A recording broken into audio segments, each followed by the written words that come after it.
OMG, असा कसा बरं झाला हा cake?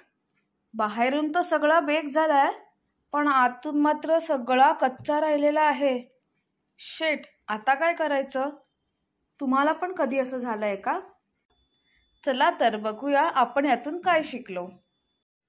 Baking failures can be your biggest learning lessons.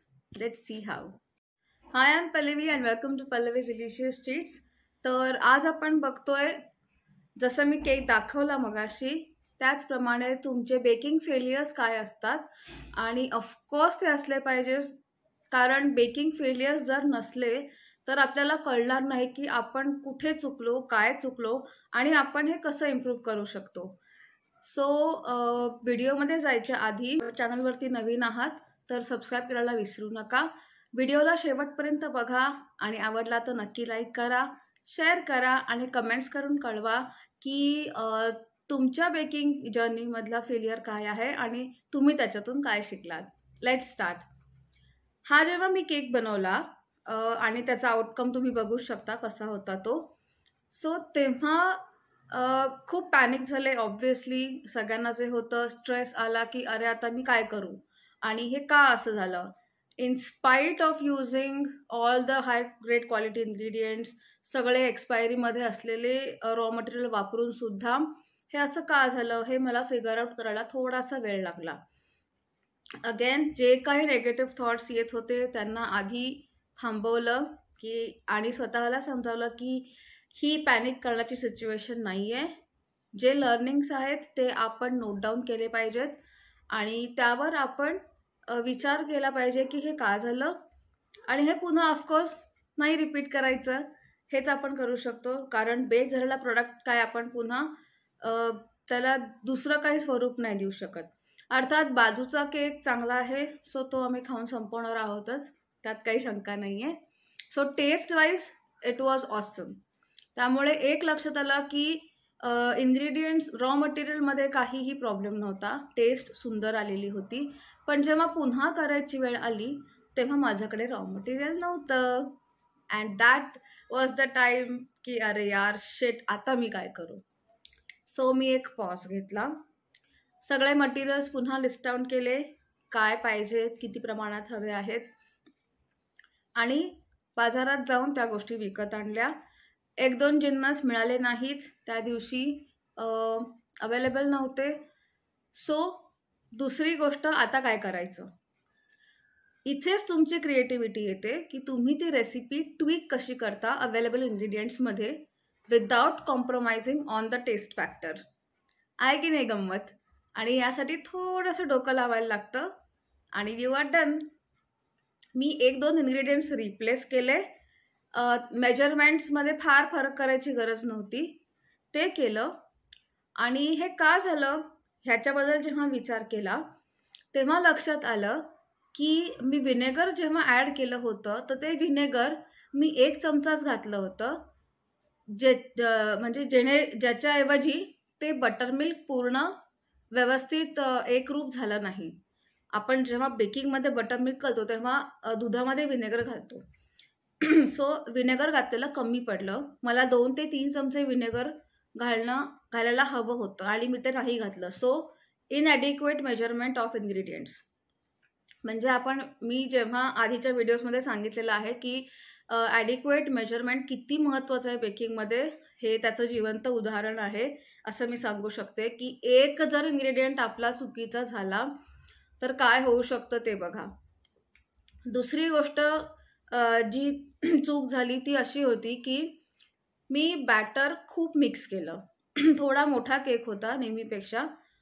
So batter हळूहळू सॉफ्ट हँडनेच मिक्स केलं, हलक्या हाताने मिक्स केलं, पण ते खूप मिक्स केलं.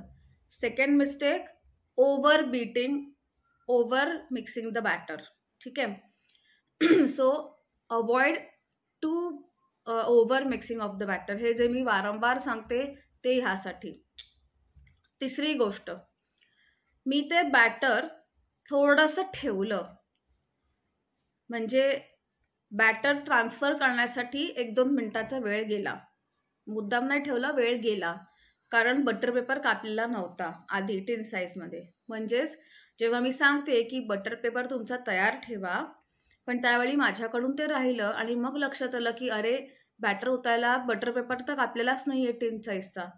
त्या करण्यासाठी जे बॅटर रेस्ट झालं त्याची रिॲक्शन ऑलरेडी सुरू झाली आणि त्याला हीट नाही मिळाली.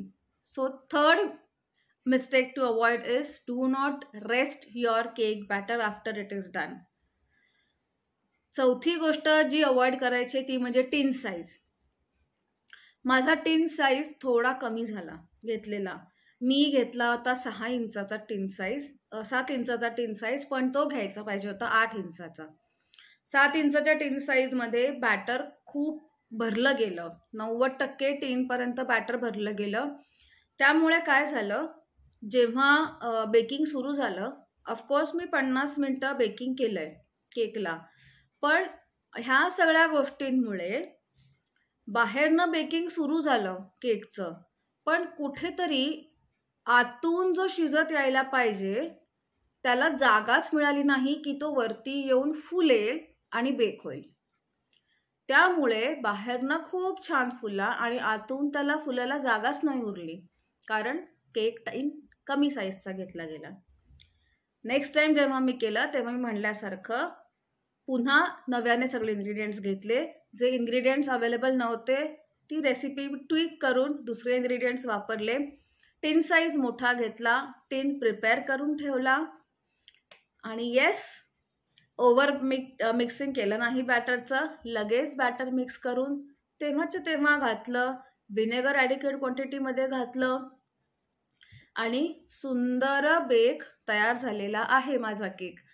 सो तुम्ही बघू शकता की जर छोट्या छोट्या गोष्टी ज्या मी सांगते की avoid these mistakes while baking, ह्या किती महत्त्वाच्या असतात. आणि असं जर आपल्याबरोबर काही झालं तर आपल्याला लक्षात येतं की आपल्या किती छोट्या छोट्या गोष्टी अवॉइड करायला पाहिजेत आणि आपण त्या पुढच्या वेळी दक्षतेने कशा पाळू शकू.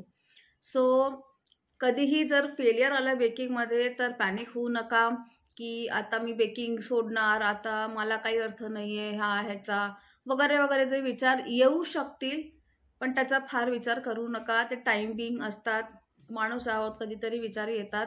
सो जस्ट त्या विचारांना सोडून द्या. काम युअर सेल्फ, 2 मिनटं शांत राहा. जेव्हा यू आर काम तेव्हा पुन्हा नव्याने विचार करा की ह्याच्यातून आपण काय शिकलो. ते कुठेतरी लिहून ठेवा, म्हणजे तुमच्या लक्षात राहील की ह्या मिस्टेक्स अवॉइड करायच्या आहेत आणि नेक्स्ट टाइम करताना ह्या मिस्टेक्स सुधारा, जेणेकरून तुमच्या पहिल्या ह्याच्यामध्येच तुमचा आउटकम अपेक्षित आहे तो तुम्हाला मिळू शकेल. सो हे होते माझे लर्निंग्स ह्या छोट्याशा माझ्या फेलियरमधनं. कमेंट्समध्ये नक्की शेअर करा की तुमच्या बेकिंग जर्नीमधले तुमचे फेलियर्स काय आहेत, तुमचे लर्निंग्स काय आहेत, जेणेकरून जे कोण हे व्हिडिओ बघत असतील त्या सगळ्यांना सुद्धा नवीन नवीन काहीतरी शिकायला नक्की मिळेल.